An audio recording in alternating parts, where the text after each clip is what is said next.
اے بچیوں والوں تمہیں مبارک ہو، اے بیٹیوں والوں تمہیں مبارک ہو۔ اپنی بیٹیوں کو کبھی برا نہ سمجھنا۔ نبی پاک علیہ الصلوۃ والسلام فرماتے ہیں جس شخص کے بیٹی ہو وہ اسے زندہ دفن نہ کرے، اسے ذلیل نہ سمجھے، تو اللہ عز و جل اسے جنت میں داخل کر دے گا۔ ایک اور جگہ نبی پاک فرماتے ہیں اللہ اکبر، یہ حدیث تو میں کہتا ہوں ختم ہے نا، اس کے بعد الفاظ ہی نہیں بچتے۔ بہت ساری بیٹیوں کی فضیلت کی حدیث ہے، مگر یہ حدیث ادھر جا کے لگتی ہے، دل کو چھو لیتی ہے۔ سنو تو صحیح اس کے الفاظ کیا ہیں۔ اللہ کے نبی فرماتے ہیں بیٹیوں کو برا مت کہو، میں بھی بیٹیوں والا ہوں۔ ہائے ہائے، ختم ہو گئی نا بات ہے۔ اللہ کے نبی نے صلی اللہ تعالی وسلم نے اپنی نسبت بیٹیوں کی طرف فرمایا میں بھی بیٹیوں والا ہوں۔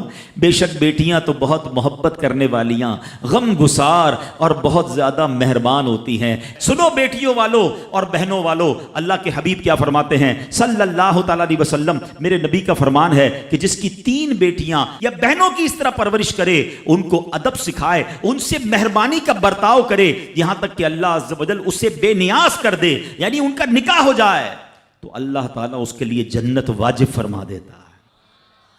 یہ ارشاد سن کر ایک صحابی کھڑے ہو گئے۔ صحابہ کے سوال بھی بڑے کمال کے ہوتے ہیں۔ یقین کرو ہمارے بہت سارے کام سیدھے جو ہے نا، ہمارے لیے بہت ساری آسانیاں صحابہ کے سوالات نے کر دی۔ اب ہو سکتا ہے یہاں میرا کوئی بھائی ایسا بیٹھا ہو جس کی 3 بیٹیاں نہ ہوں، وہ کہتا ہے میری تو 2 ہیں۔ صحابی نے سوال کیا حضور اگر کسی کی 2 ہوں تو اللہ، اور 2 لڑکیوں کی پرورش کرے تو ارشاد فرمایا اس کے لیے بھی یہی اجر و ثواب ہے۔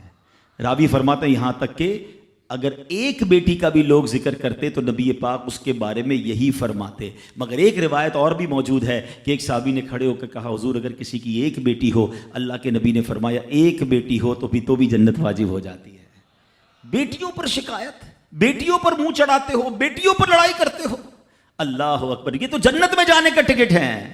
تو اپنی بیٹیوں سے پیار کریں۔ اور باپ جتنے بیٹھے نا، مجھے پتا ہے وہ میری بات کی تائید کریں گے، شاید پیدائش پہ منہ چڑھایا ہوگا کسی نے، لیکن آج بھی باپ سے زیادہ کلوز بیٹی ہی ہوتی ہے۔ پیار وہ باپ سے بیٹی ہی کرتی ہے، گھر جاؤ تو بیٹی باپ کا انتظار زیادہ کرتی ہے۔ اور اسلام عورتوں کے حقوق کی شاندار انداز سے بیان کرتا ہے۔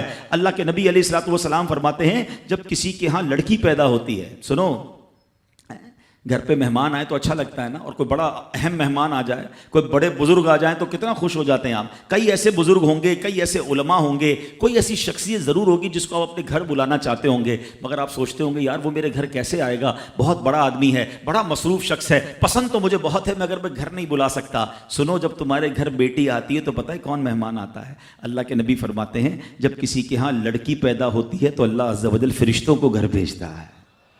ہاں، آپ کے گھر فرشتے آتے ہیں اور کیا کہتے ہیں؟